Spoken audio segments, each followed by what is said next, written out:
Hello again to another Agakala Reacts. Today we'll be watching 7 actors who broke typecasting in the most epic way from whatculture.com. So let's just go into it and let's just watch. There's nothing that says artistic bravery like an actor turning their back on their established brand and trying to do something different. Like leopards changing their spots, it's both unexpected and can have huge impact. Though I guess these ones are more equivalent to the leopard shaking itself down, collecting all its spots back up, and painting a giant F you down its side with the remnants. In the same way, these actor transformations are entertaining and, surprising in equal measure. In case you were wondering, Adam Sandler isn't among them because he sometimes proves he can do against his type and then goes back to it like some sort of sadist. More interesting are the ones who didn't just break their typecasting but smashed it into tiny pieces with extreme choices. With that in mind, I'm Ash from What Culture, and these are 7 actors who broke typecasting in the most epic way. 7. Steve Carell, Foxcatcher. While he had done serious stuff before, Steve Carell's break came as part of the Dana Carvey Show, which led to predominantly comic roles, including his first major movie part as Brick Tamland in Anchorman. His casting in The Office doubled down on that persona, and he was adopted as part of Hollywood's so-called frat pack, alongside Owen Wilson, Will Ferrell, Vince Vaughn, and Luke Wilson. In 2014, Carell unexpectedly played sinister millionaire heir in Foxcatcher, leaving his slightly goofy everyman image behind for the thoroughly detestable monster in a seriously unfunny film. It was like the anti-Carell movie, and whilst comedy actors do often excel in straight roles, they tend to be ones with lots of pathos as opposed to something so grotesque. Since then, his focus has shifted to more dramatic roles with critical acclaim following, so it was definitely a good gamble. 6. Robert Pattinson, Cosmopolis.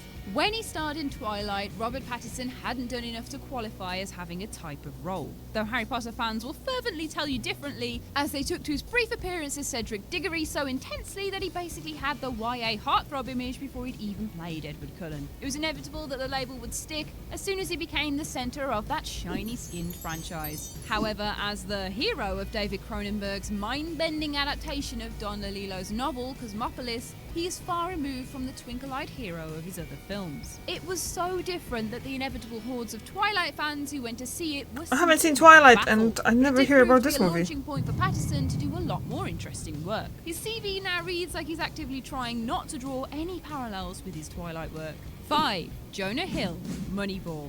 Up until his breakout lead role in Superbad, Jonah Hill turned up as lovable loser supporting characters and came to be known as one of Judd Apatow's guys. Superbad really set his character image as a profane, frequently mean but lovable douchebag with no filter.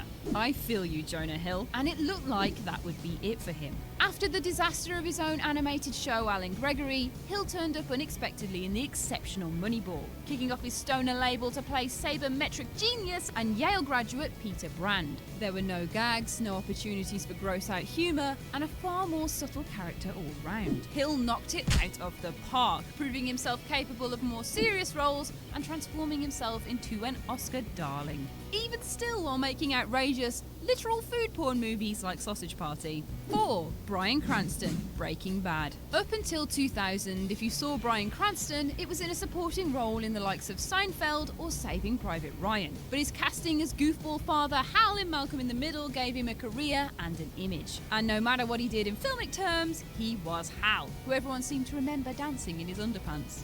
I'm so full of bacon, my body's meant for shaking.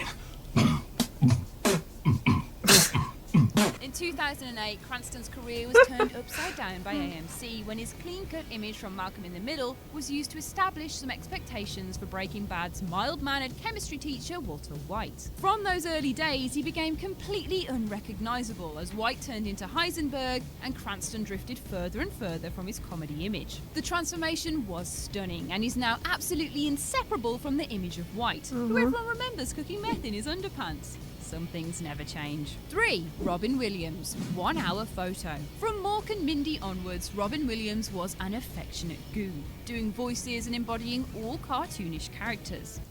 Well, I do voices. For the most part, he did outrageous comedies with larger-than-life figures who usually demanded wacky physical performances. Williams had done drama well in the past, such as in Good Will Hunting, but most of the time he still made sure those characters were likeable, hence the appeal of his casting. But he turned everything down and the sinister factor right up for both insomnia and 1 hour photo. Without the laughs, 1 hour photo's portrait of a chilling psychopath in particular was completely alien to the rest of his CV.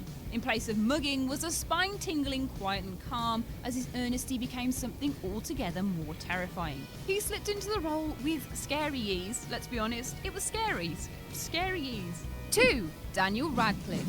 Horns. That's In a good short, movie. He's Harry Potter. Radcliffe might not have debuted in the Potter franchise, but playing any character that beloved and that famous was inevitably going to stay with Radcliffe forever. His face is probably the one most people think of when they imagine Harry Potter, which is good for personal wealth, but not for creative growth. Almost immediately after the Potter films, Radcliffe struck out to make a different name for himself, going full frontal in stage play Equus and then making horror The Woman in Black. But it was dark horror fantasy Horns that really broke the mould for him. Instead of a boy wizard, he plays a sort of demonic loner, accused of raping and killing his girlfriend who grows horns and sets about using his magical powers to get everyone to confess their deepest, darkest desires and secrets. Seeing him urinate on a memorial, have sex, get drunk and kill someone through a deep-throating / snake incident is very not Harry Potter.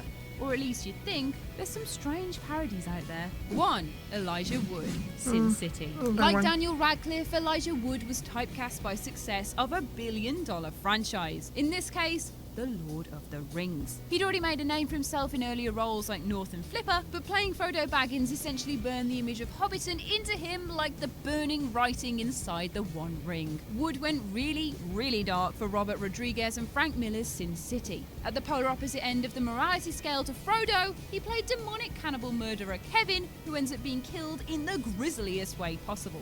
And such is the transformation of his performance. I haven't into seen a Sin monster City. that you practically cheer for it. So- Try imagining that whilst watching Frodo save Middle-earth. And that's our list. Who else had a quick change that deserves to be on this list? Share your thoughts in the comment section below.